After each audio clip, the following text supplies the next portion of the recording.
is the Simpit. I'm your host, Sean Cole, and welcome to today's edition of the Pit Stop, where you, the pit crew, are the real star of the show. And I'm going to start today off by wishing you all a happy Monday. We're kicking off a new week. That's always exciting. And I also want to make a small apology. I was a little late posting today's show, and in fact, I was late gathering the news. So today's one of those days that I'm going to be seeing the news with you for the first time. And forgive me right now if I say something incorrectly, because normally I do just a little bit more research than I was able to do today. So I'm sorry about that. I'm coming off of a very big weekend, so if you see this screenshot, it's a little hard to tell what's going on. Kind of reminds me of that one movie where they were trying to figure out from the photo the guy who killed the girl. No Way Out, I think it was called. Anyway, I had a great weekend. I yesterday ran a Daytona 500. So what happened? This is what happened. I'm just going to play this for a moment. Not too long. Lap 200 of 200. This is an actual Daytona 500. You got one lap ahead of us, Jeremy. Wait. Where is my screen? Yes! What the hell? Yes! That's my shot. Thank you guys. Oh, let's try that again. Sorry guys. That's Woo! Excellent. Let's try that again. Thank you guys, thank you. Here we go. Alright, I'm sorry about that. This is the amateur hour here on the Simpit. I don't know what resized my thing there, but here we have the end of yesterday's race, a real Daytona 500. Yes! That is, that's my reaction. Yes! It was a great race, and I just had a really fun time in it, and obviously had a good day. Woo! And was able to bring home the win for the Simpit crew, and we had a good time doing that race, and it was a really fun race, and 500 miles of Daytona is grueling. So that's my personal news, and I'm not going to say that's why I'm late today, but it was a big... Yeah, I kind of blew that. Sorry about that, you guys. I was trying to make that a little bit more exciting, but I think it played out in my head a little better than it did there on camera. Anyway, what's going on in sim racing? We have another announcement from Red Bull. This is their livery. This is them showing you what they've got for 2018, and of course, once again, I'm seeing this for the first time at the F1 2017 page. So, the season is upon us. This is the best time of year for us racing fans as we start anticipating, you know, the best racing on Earth coming to be. And it's going to be a different kind of year. Massive car changes, and it should make for a very fun season coming up. Next up, we talked about this briefly on Friday, but here it is. And a lot of the guys in the pit crew were doing it over the weekend, but Race Room. Race Room has officially been added to Sim Racing Series. So here's the calendar. 4 different series that they're going to be running this season. This is in just the everyday racing type things. And it allows you to get out there and drive in Race Room as well, which is a nice addition to that. It's going to drastically change the Sim Racing Systems service.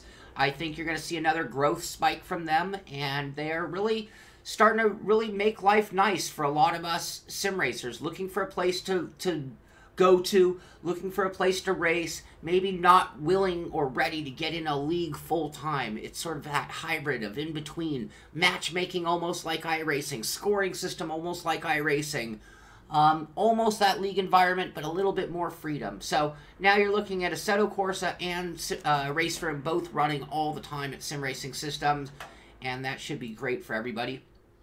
This photo, I just like the wording that went with it.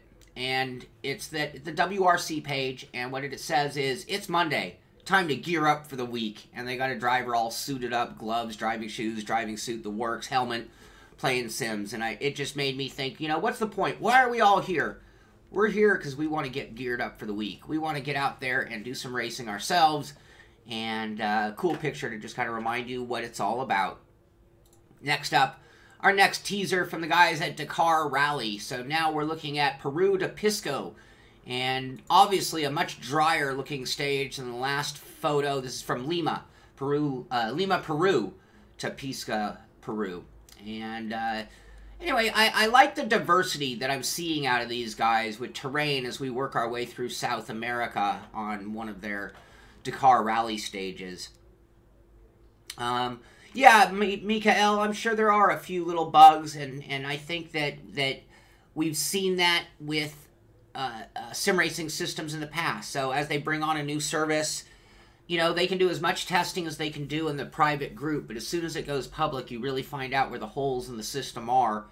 And I would expect them to be able to make some corrections to some of that. And I think that's also, excuse me, I think that's also why you see them doing it on their daily service races instead of on like a series with the Simpit just yet. Give it a full season of shakedown, make some changes, and then incorporate it more into the main service of sim racing system. This is at Race Department, and this I bring up for a couple of reasons. I'll mention it right now. Billy is probably here, Billy Strange Racing. I went on the Billy Strange Racing podcast this weekend, and Billy and I on Saturday had a really cool conversation about, actually it was on Friday, about sim racing in general, but mainly focusing on Assetto Corsa Competizione and esport in general. And the topic of racing on a controller did come up in a couple of different methods. So I thought this picture was cool because I always like the comparison between can you do it on a controller or a wheel.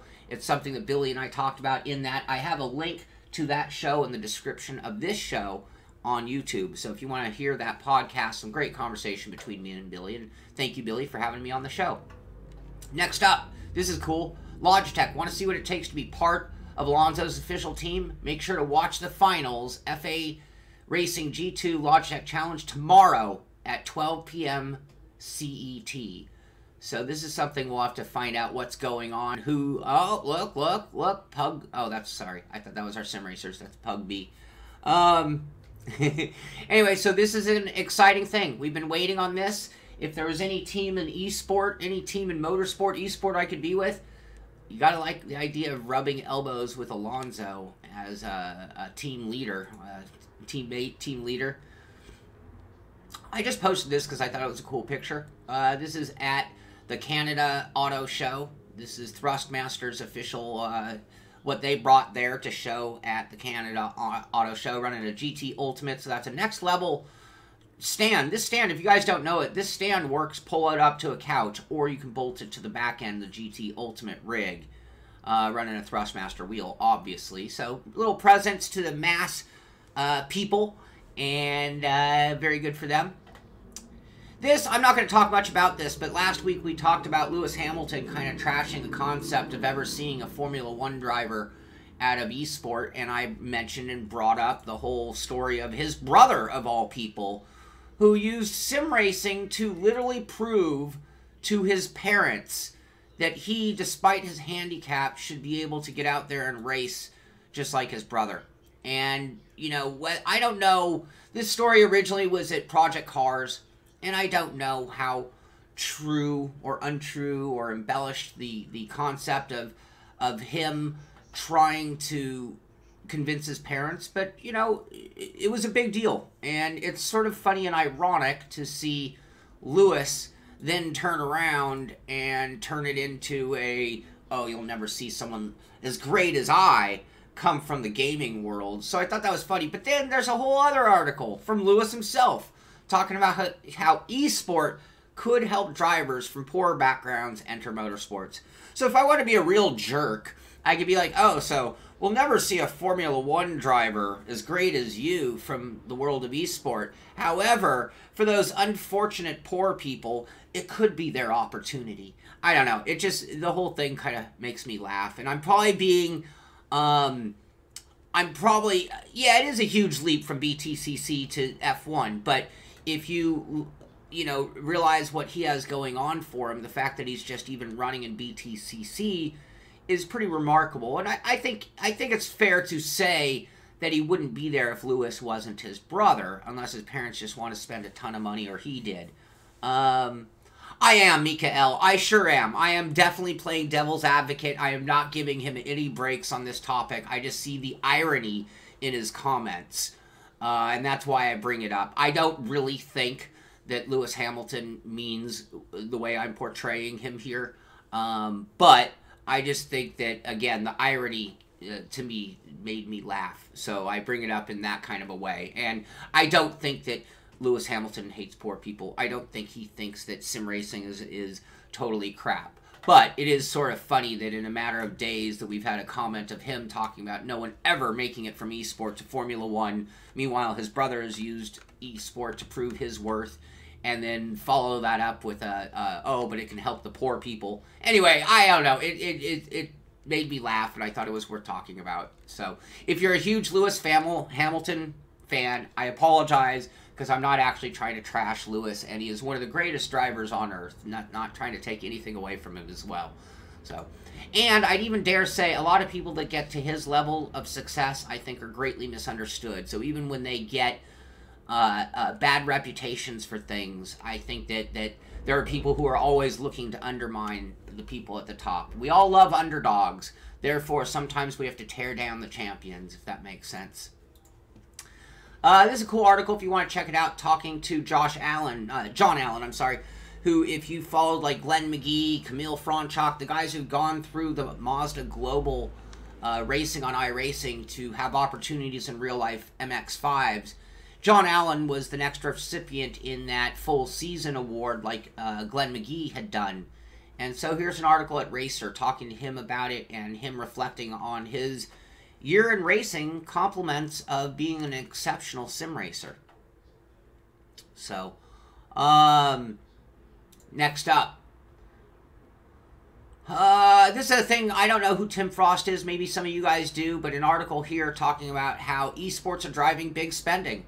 And this is something, I'm not going to read the whole article, I'm not going to talk to you, but, you know, these big tournaments, they talk about NASCAR Heat, they talk about, you know, various different esport competitions and the amount of money and energy that is going into those competitions. It's a very, very big deal. This is big money.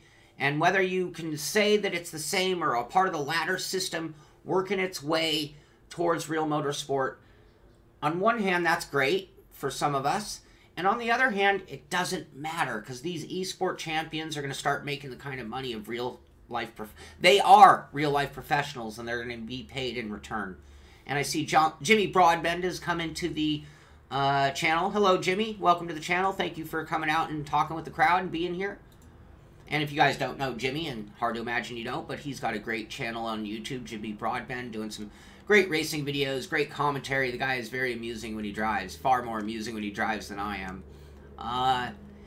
Another story here about how Stafford Speedway iRacing has joined as part of their contingency program. So those who know me, those who know the reason of this show, the why I do this, it comes back to trying to get the word about sim racing out there. And if you're iRacing, you're trying to get people to understand about iRacing. If you're me, you just want more people doing sim racing. That's it. It's as simple as that for me. They're on the contingency program, which means they're going to get exposure to people who have no clue what we're doing here. And maybe that'll bring us a few more sim racers as well. They're doing their marketing for them, but it's going to, in return, work out for all of us. And sorry I don't know more on some of these stories. Again, this is very quickly pulled together today, not normal circumstances. So, here we're talking about a BTCC underdog using simulation to, you know, work on their skills. So this is the thing that I don't think when we talk, and I'm not even going to mention his name again, but we talk about sim racing and what it can do. And you have a driver who's new to the series, even if they don't believe in sim racing, let's face it, they're going to get to experience those tracks before they get there. When Max Verstappen went to Formula 1, if it weren't for the ability for him to drive some of those tracks in sim, mainly in F1 2017 because of the tracks, he was able to see some of those tracks that he had never driven and get some exposure to the braking zones, the driving line, and some of the visual cues that he was going to be using in real life. And I think you could make the argument that without sim, Max Verstappen would not have had such a wonderful first year in Formula 1. We talked about this before, but an article talking about how Microsoft has extended their partnership with Gfinity for the Forza Racing Championship. We've heard $250,000 is going to be up for stake by the time the final prize pool gets around. So we're talking specific to motorsport esport. This isn't Call of Duty, League of Legends. This is for Forza and big money at stake, and we're going to see big auditoriums, and when you got guys like Microsoft, obviously Microsoft behind it, that helps get it more popular. That gets more people in the stands. that gets more sponsors interested in getting into it.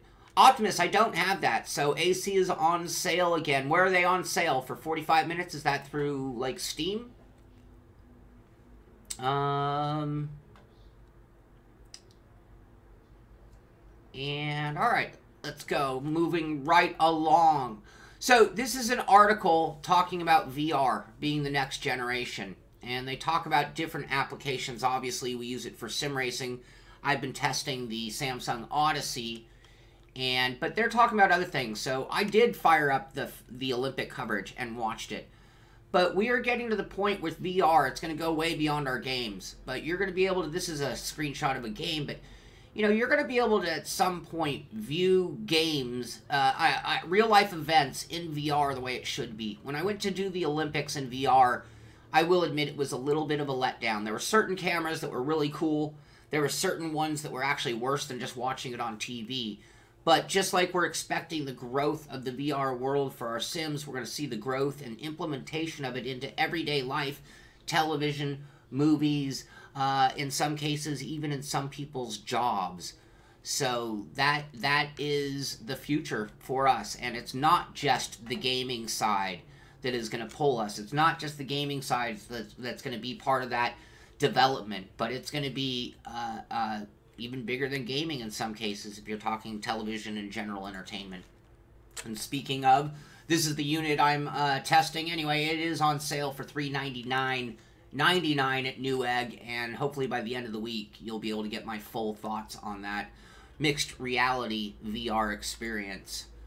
A game I have not played, and maybe a contender for a Monday Fun Day, but there's been an update to My Summer Car, and a lot of people have mentioned this game to me. Don't know anything about it other than the picture probably explains quite a bit. And I see that you've got a gauge here for urine. I can relate to that after the Daytona 500. Hunger, thirst, fatigue, stress, dirtiness, and your money. So this is something that if you guys know more about it than I do, you let me know if it would be a good candidate for Monday Fun Day. Here's a cool, this is at Race Department. So we had mine and Billy's speculation on what Assetto Corsa Competizione could be. And here is actually a question and answer that went on between Race Department and the guys at Kunos. So if you want to find out more of the factual information, you can go check that out at Race Department. Also at Race Department, some details of future Wreckfest improvements coming. I played that game, and on one hand, you got to kind of wonder, is there even room for improvement? No, there were things that were awesome about it, and there are things that certainly could be just a little bit better. But they are working on it. Wreckfest, I had a really, really good time. A couple of people saying they like Summer Car. It takes a couple of weeks to get anywhere on it, so maybe not a great candidate for Monday Fun Day. I am looking for a suggestion for Monday Fun Day, by the way. So anything you guys think I should be doing that I haven't covered, that kind of leans in the automotive direction, as long as it's good for a few laughs, I'm all for it. Here, PC Gamers talking about NVIDIA cards. Video cards in general are going to continue to go up in price.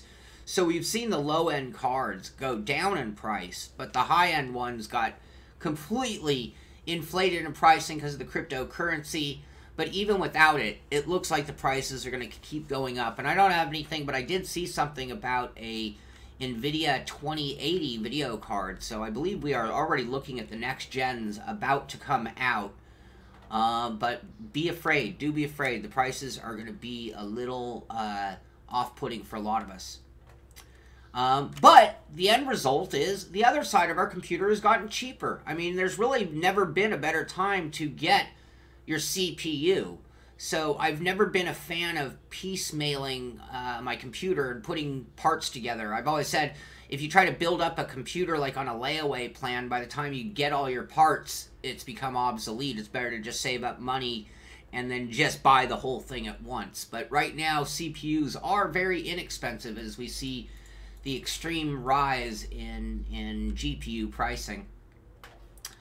GameSpot talks about GTA, Grand Theft Auto Online, getting a new trademark. So now GTAO is now under the ownership, and you can see that being a lot more of a word that they're going to use. I mean, this might be them laying out the groundwork for even the next gen version. I mean, maybe this will be incorporated into the actual name.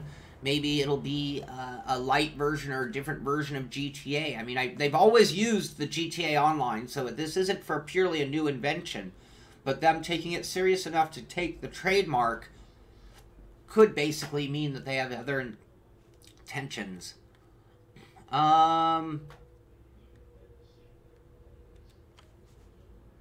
T-Bone, Feel VR seems very much to be real. The question about it is they did their crowdfunding type media launch and, you know, allowing for early purchasers. There was no... when I saw their release pricing, I never really thought there's any reason that that'll hold. Depends on how much time goes by. Feel VR is very real in terms of its existence, but they're just not out yet.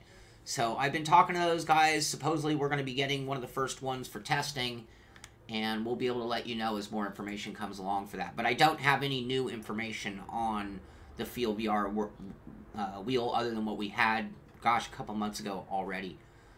Next up, at GT Planet, they have the full list of trophies. So these are all the awards that you're going to be able to win when playing Gravel, which is coming out, gosh, tomorrow. So if this is one, I think, like for me, this is a game I would consider for Monday Fun Day. It's certainly a motorsport game, motorsport simulation. And if it falls more on the gamier side of things, I think of it for me and my crowd, us group, is more of a Monday Fun Day than a let's break this down like a Gran Turismo or a Forza even. And I believe that takes me to my last story of the day. And that is that there is a quick fix 1.19 in submission phase for the PS4, the Xbox One. Doesn't say anything about the PC version. So Assetto Corsa is still making changes, which is great to hear, because if you are in anticipation of Assetto Corsa Competizione, you might think that they might stop doing certain development on things for the original Assetto Corsa.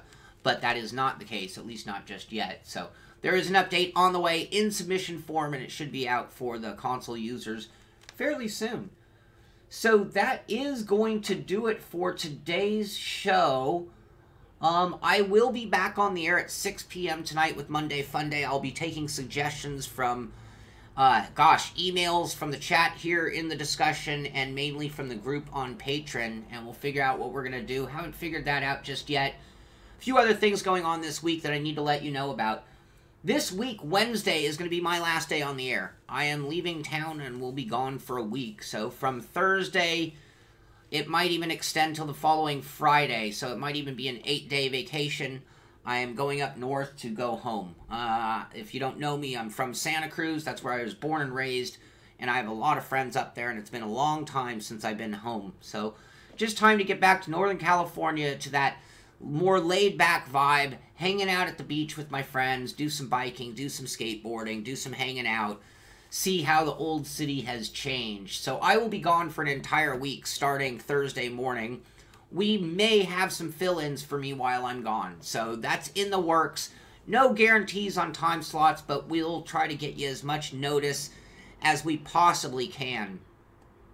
Rick asked about Friday night. Friday night, in our sim racing systems, it was my Redemption Friday race, and going into turn 1, my internet completely went out, and it was out for hours. I wasn't even able to come on and give you guys a message. I had absolutely nothing. It knocked out the entire neighborhood and ruined my race, which sucks, and it also left you guys hanging, because you guys were just wondering what happened, where are you, what's going on. So I apologize for that, and It did ruin my race, so it was bad for all of us. So, and I love Santa Cruz, Rick. One of my favorite places, and to be more specific, I'm actually from Aptos. So if you know the area, To be even more specific, I'm from Seacliff Beach. So now, if you know that area, now I've put a thumbnail on a map that's only a couple square miles wide. So, very much looking forward to getting out. And yeah,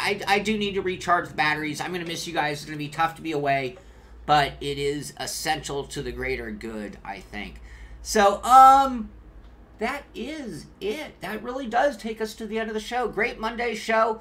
Thank you all for being here. Thank you for being part of the pit crew. And I hope that all of you are going to get yourselves geared up. Where'd it go? Where's my gear up? Oh, geared up for the week. I hope this has you geared up for the week and ready to get out there and do it. AC news. Yes, I can quickly repeat the AC news. There wasn't a lot today.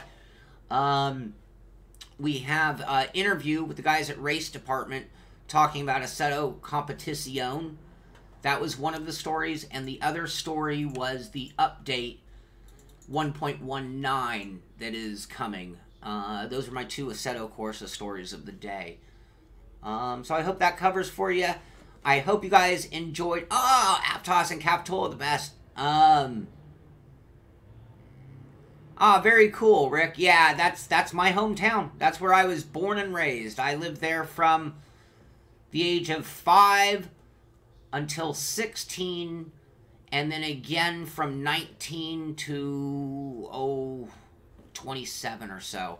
Can't remember my exact dates of time there, but yeah, some of the best days of my life were spent in Aptos. And if you know the area, I was really into mountain biking and cycling at the time. It's a very big cycling community up there. And did a lot of mountain biking in the forests of redwood forests of Nicene Marks, which that's part of it for me. That's what I miss. I do miss the area. I do miss the laid-back lifestyle compared to Los Angeles. That's for sure. No, there was no mention of a PC update on that, Stu. So sorry about that. And I will admit, maybe later in the article it mentioned something. Today I was very far behind and pulled all the news together last minute, and so there's a slight chance that I missed something going on there. I see someone just giving me a story. I'll bring this up real quick before I close the show off, but this is sort of a funny story. It's not funny, it's a sad story. If you live in Los Angeles and you're a fan of Irwindale Speedway, and thank you, Steam King, for sending this in, but you're going to see this article happen over and over and over and over because every year they threaten to close Irwindale. And on one hand, you'd almost think it was some kind of genius marketing ploy to get people to come back before it goes away. But in reality, the property has been sold.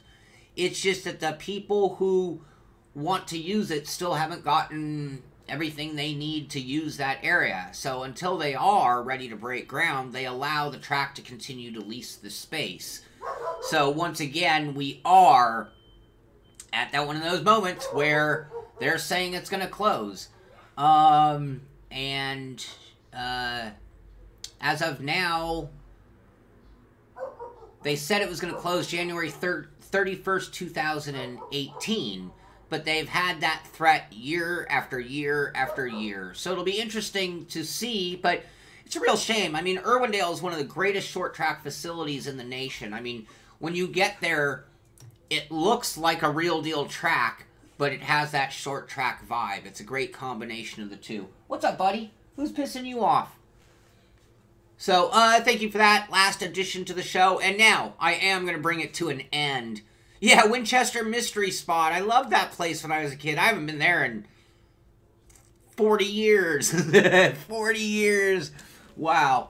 Anyway, all right, you guys, that is going to do it. I got to get off the air, and I got to get back to work. I could sit here talking with you guys all day long just about BS and sim racing and gaming news in general. So, thanks again for being here. I'll be back on the air at 6 p.m., later with Monday Fun Day, and we'll see if we can find just something to play around with and have a good time and a few laughs together. So hopefully you'll tune in for that. Be back tomorrow morning, 9 a.m. with another edition of the Pit Stop. That's going to do it for today. This is the Simpit.